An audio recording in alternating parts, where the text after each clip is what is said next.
میں جو بات کرنے لگا وہ توجہ سے سننی ہے۔ آج لوگ میسج کرتے ہیں جی شب برات آ رہی میری غلطیاں نو معاف کر دینا۔ میں کہا چلے آؤ میری غلطی تے میں تو میرا جڑا کیتا ہو تے معافی ہو جائے گی۔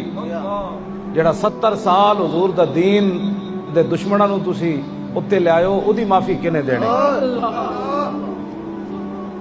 ایدی معافی کنے دینی؟ ایدی معافی منگنی کنے؟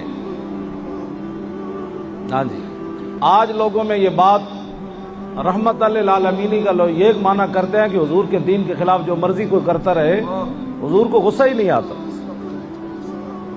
اگر ہم نے حضرت علامہ یہ بتایا ہوتا کہ 73 جنگوں کے اندر کعب بن مالک گئے، بدری صحابی ہیں، لیکن ایک جنگ میں نہیں گئے، غزوہ تبوک میں پیچھے رہ گئے، تو حضور 50 دن انہوں نال نہیں بولے۔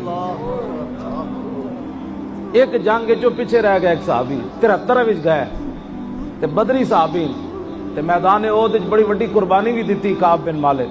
جدو کافراں نے پہچان لیا رسول اللہ نو لباس دے ذریعے جنگی لباس تے کعب بن مالک حضور دی بارگاہ وچ حاضر ہے، حضور اے جنگی لباس جڑا تسی پایا نا اے کافراں نے پہچان لیا تے سارے تہاڈی طرف ٹٹ رہے ہیں، اے مینوں دے دیو تے میرا تسی پا لو۔ تے کعب بن مالک حضور دا لباس پا کے ایک طرف نس پے، کافرہ نے سمجھا حضور تشریف لے جا رہے ہیں، وہ سارے کعب بن مالک دی طرف ٹوٹ پے۔ اتنی وڈیاں قربانیاں دین تو بعد بھی 8 صفحے مولانا پوچھو وڈی بخاری دا سائز جڑا ہے نا 8 صفحے جو نا اپنا واقعہ خود بیان کیتا کہ میں پیچھے کیویں رہا۔ پھر ایک باری حضور نے پوچھا وَإِذَا غَضِبَ أَعْرَضَ وَأَشَاهَ، امام حسن فرماندے میرے نانا جان جدے تے ناراض ہوندے سن نا دوبارہ کدی اپنی زبان اقدس تے او دا نام ہی نہیں سن لیا۔